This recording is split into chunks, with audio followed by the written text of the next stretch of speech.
Ata wanaume mwana nao wanakawia depo ingilie mule. Nyamu kiamba kuli.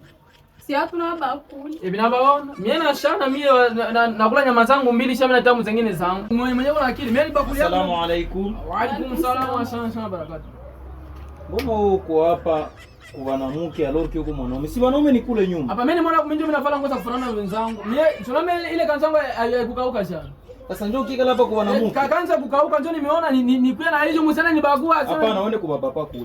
Kwa baba nyama zilisha Aisha. Mama wake mko wawili. Tuko watatu, kwa mama tuko watatu. Mama mko watatu, waone kama uko mwanaume, waone kama uko na mandevu. Sasa haya mandevu ndio kusema nini? Mandevu ndio kusema nini? Uende kwa wenzako baba kule uchunge mstari sana wenzako. Nyama zimeisha kule, nyama zimeisha. Baki nyama njoo zimekuleta hapa. Wanaume kule ni mamingi. Kule ni wali ndio zinabakia kule. Pardon mimi pata kuja. Uko na kaka, ni sahihi. Hata hapa ni kwani, hapa ni kwani. Sasa ni tumewani pata responsibility wasimamia unataka nitilia kwa. Ndio wale mtukutu na kwa sahani mbili. Litatu mama wewe litatu. Wewe ndio unapata. Kwa mlichanga hapo kwa mlichanga. Mbona unakuwa makali?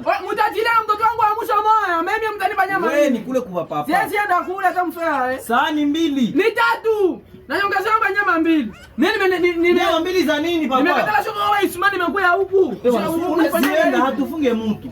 Siwezi. Tumejitoa haiwa sasa ni nani ni obligation. Kwa mama nilimpimia maragi bien sana. Nilimuongeza sio mimi ningekulia kwa tu. Wale basi ukulie kwa wanaume wenzako. Wanaume wabakia kule kuna na nyama moja siko kule mimi. Baba kule huko kwa mama kungali nyama kule ni wanaume bia mingi kule.